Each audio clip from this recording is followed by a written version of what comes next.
You want to start saving and you want to save all that you earn. You're setting yourself up for failure. Budgeting is the key to all of this. The fear of being broke made me stop spending money. Still up in the streets on sign.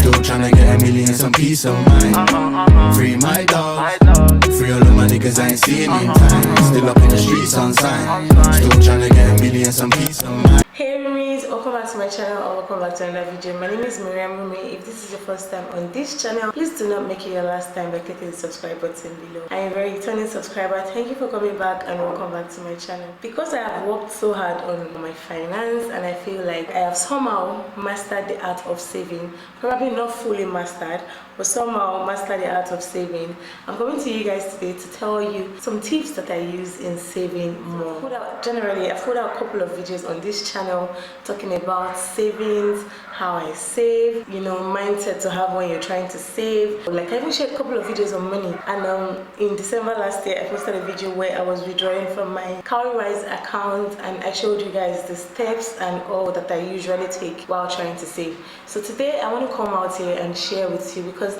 I know a lot of people find it hard to save, a lot of people find it hard to just put that effort into saving.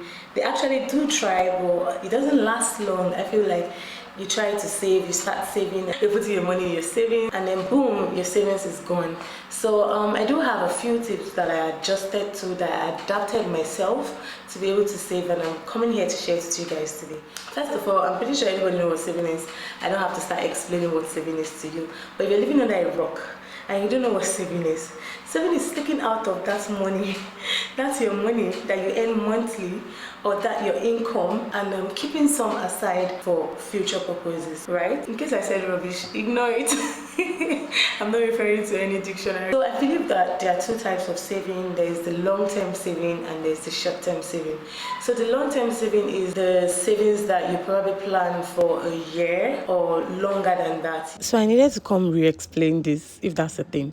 So long-term savings, usually according to financial terms, is about planning a 5-year or longer, 5-year, 10 years period, long-term type savings. And this involves saving for houses, to buy a house, saving for your retirement, saving to build, and stuff like that. So basically, long-term savings are just designed to hold the money you don't intend to spend anytime soon.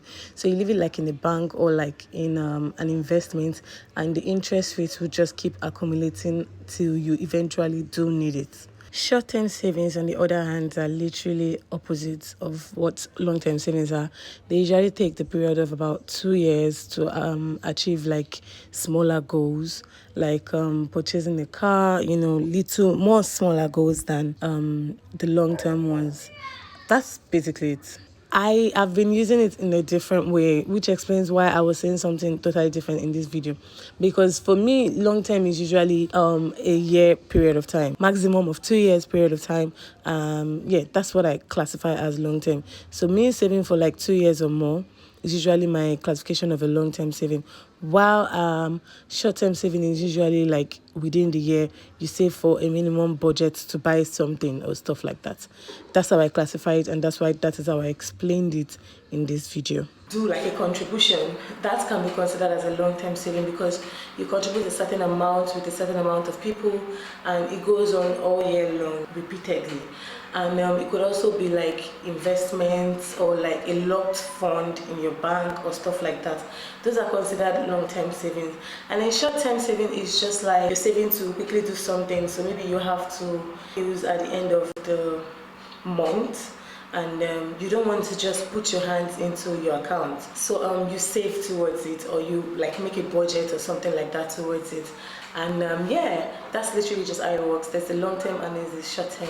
So generally, I feel like the same tactic is applied to both types of saving. The same tactic you apply into saving short term is the same tactics you apply into saving long term. So say you are someone that earns monthly income and you want to save a certain amount of money. You probably have this account somewhere or something like that, and you put in maybe 50%, 40% of you're earning into that account to save up that particular amount of money, and you still have other things to do, but you have enough money to still be able to achieve that without touching your savings. And then you put that money aside, like your monthly spend, your monthly utility bill and stuff like that. Those are considered short-term saving. I feel like I'm already saying rubbish, but anyways, I wanted to come and share my biggest tip with you guys. My biggest tip when it comes to saving, and the biggest change that I made in my life when it comes to saving, is definitely tracking my spends, tracking my money flow. So let me put it like this. I realized that I was spending so much at a particular point in time, and it didn't make sense to me. So I had to take my bank statements, and I saw the amount of money that I had used. Small me, I had used, and I'm like, how did I spend all this money, and where did I spend them? And that's when I knew that I needed to track the amount that I spend, and I needed to track money that goes in and out of my account. So that was the very first step that I took. I sat down, I checked everything, and I'm like, okay, I do this a lot, I do that a lot. It's not necessarily necessary. So if I cut this certain thing, it's definitely going to save a bit more. It's going to help me in saving a bit more, because it wasn't a necessity, it was just a want, not a need. I could definitely cut it off, and then I saw some changes. And one of the things that I did cut off was regularly going to restaurants to eat or ordering food. So I realized I do monthly shopping. I buy food in the house, I stock my house, I do my food stocking, and then, you know, the one I do for the week, the one I do for the month, and then I still eat, or maybe like order food or stuff like that. And mind you, when you order food, you're going to pay for delivery, so that's additional money, additional 1,500, 2,000 naira or thereabouts, coupled with the fact that you're about to spend some money on food that you could spend in a whole day, but you're going to spend it on one food, one meal that you could actually cook. Do you get me now? So I checked the things that I spent money on that was not necessary, and I started to cut them off gradually, because it's not everything you can just sit down and cut off. So one of the things that I did cut off was going out to restaurants to eat so frequently. And it did work for me, because I definitely saw changes. There was no way I would go to a restaurant, dress up and say I'm going to a restaurant to eat, and I will not spend at least 35 to 50,000 naira. That's a lot of money. If I keep that money in my account, it's going to do a lot of things for me. So you get me now. That was definitely one of the things that I definitely did cut off. And tracking my finance, tracking my spends, my inflow and all of that did help me realize that I was spending way too much on eating out, and then I was able to cut it off. And it helped me save just a little more. Also, regularly going out in general. If you want to take fresh air in Lagos, Nigeria, fresh air is not free. If we're being honest, fresh air is not free. You want to step out, you buy gas. Maybe there's fuel in your car, but like there's always one charge or the other. There's always one impromptu thing that comes up or the other. So going out definitely costs money. If it is not a necessity, if it's not somewhere I need to be, you won't catch me there. And because of that, I was also able to cut some more costs, and also limit myself from being in places that are actually very unnecessary. There were lots of places that I was going, adding shit to my life, but I was just going because I could. I was going to cut that out of my life, thank God. So it was just a plus. Yeah, so tracking your income, tracking your money, tracking your flow of income, tracking your money generally helps you realize what it is that you spend so much money on that is probably not necessary. Probably for me it was going out and all of that. For someone else it could be something else. And there was a time in point that I realized that the amount of money I spent on my subscription, my data, was ridiculous. I had a MiFi and I had my data, phone data, and I would do my phone data about 15k probably twice a month, which was madness. And then I would still have the Wi-Fi that I keep at home that I would still subscribe, and I'm like, what exactly do I do for a living that I'm subscribing into, you know, different things like this, and it didn't make sense. So I cut a lot of my subscription, and that also helped me save. So the second tip I'm definitely going to be giving is knowing your priorities. So prioritizing what is important and what is not important is actually really important in the act of saving, because there are times that you see something you want to buy and you actually really don't need it, or you probably even have something like that, but just because you feel like you have the money, you want to get it. And that to me is like impulsive spending, which could be avoided if you start to prioritize what you spend on.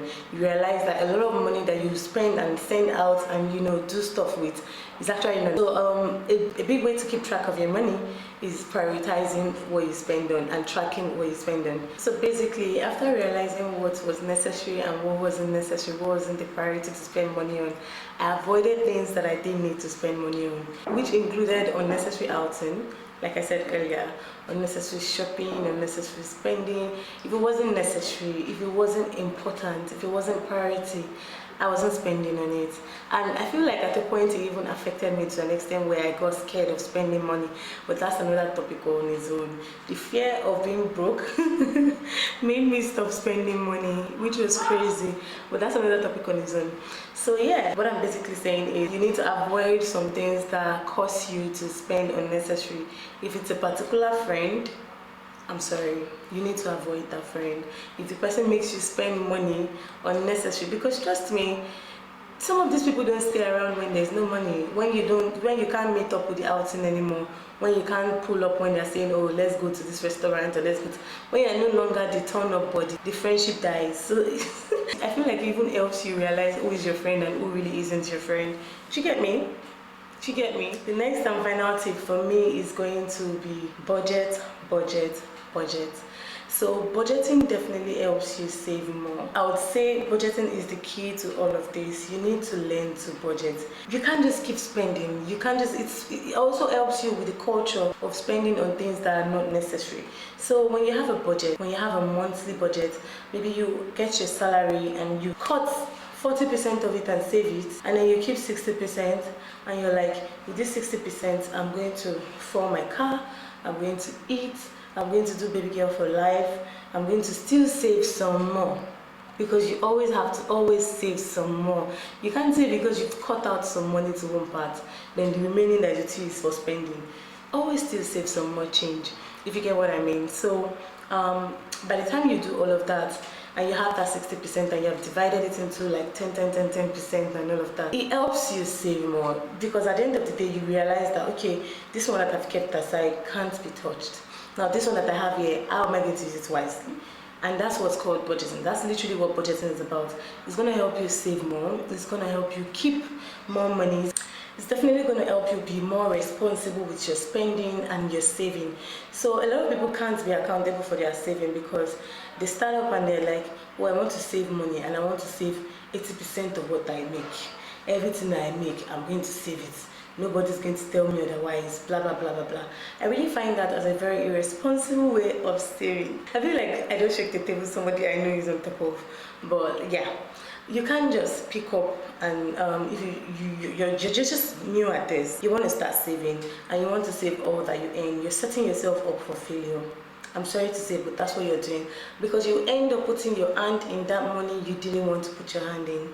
That's just the truth. % of your income. So then, how exactly are you supposed to cope? How are you eating? How are you transporting yourself? How are you going to work to earn more money?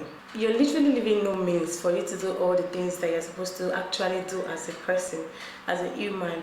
And then if something impromptu ends up coming up, and maybe your type of saving is like you're fixing your money in something, you end up borrowing. And then when you borrow, you have to pay back. And when you pay back, how is that saving?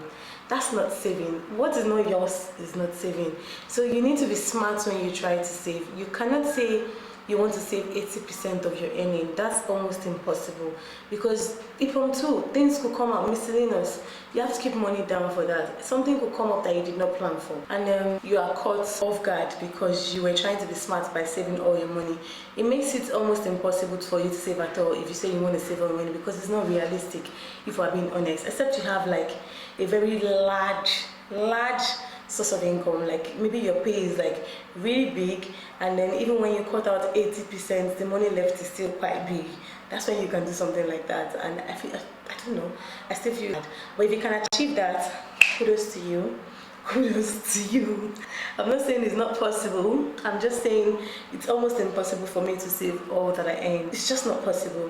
But the biggest way that I save and save and save more is that I always fix my money, like a certain amount of my earning for a long-term saving. I top it up sometimes if I get extra money, and then the one that I leave with me, I still save them in all these little savings that I show you guys.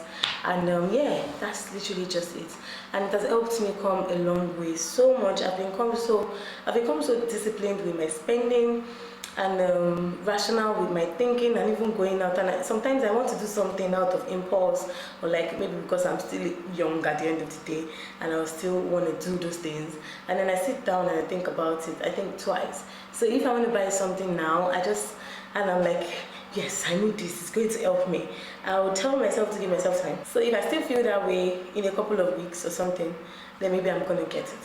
So I'm not saying don't spend at all.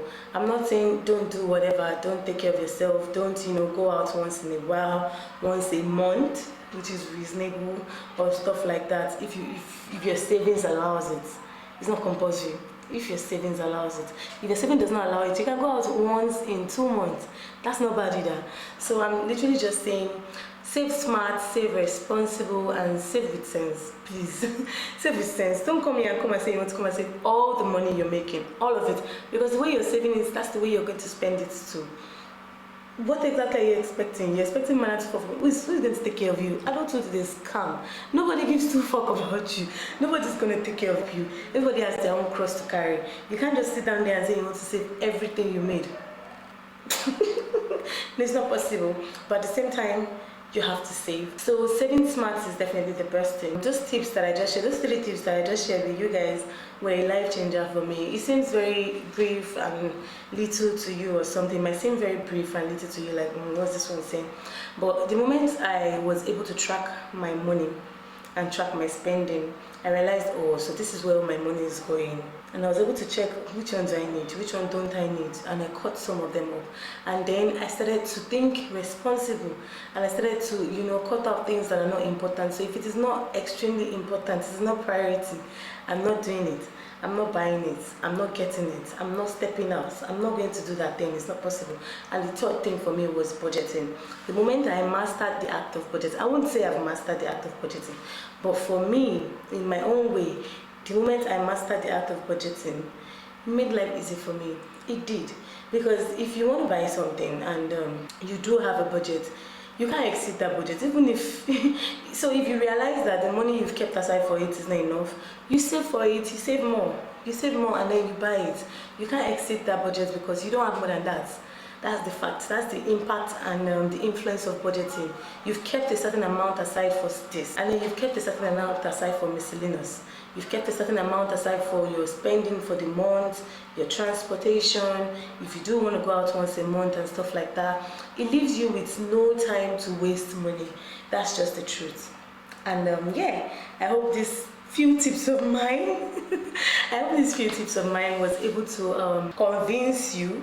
And I hope these few tips of mine was able to convince you and not confuse you to actually save more and save smart. And I hope this was able to help you in actually influencing your act of saving, because if it didn't,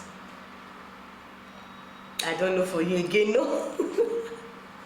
Anyways, thank you guys for watching this video. It was very short and brief. I'm going to be making more videos on finances and smart money moves and stuff like that. Hope to see you in those videos. If you did enjoy this video, please remember to give the video a thumbs up and like the video, share it please, share it. This year, let's not be stingy, let's help each other. I'm going to help you by sharing my tips, my experiences, the things that I tried that failed and the things that I tried that worked. The least you could do is to share this video or like it at least, and then communicate in the comment section below. You can as well just hint me with 1 or 2 tips that you also abide by to save, that helps you save, that probably I do not know and it could also help me too. There's no harm in sharing. You guys should just try to communicate to me this year, please. That's my biggest dream. Communicate with me in the comment section. Communicate with me in the comment section. Communicate with me in the comment section. Thank you very much for watching the video, and I'll see you in another video or vlog. Bye.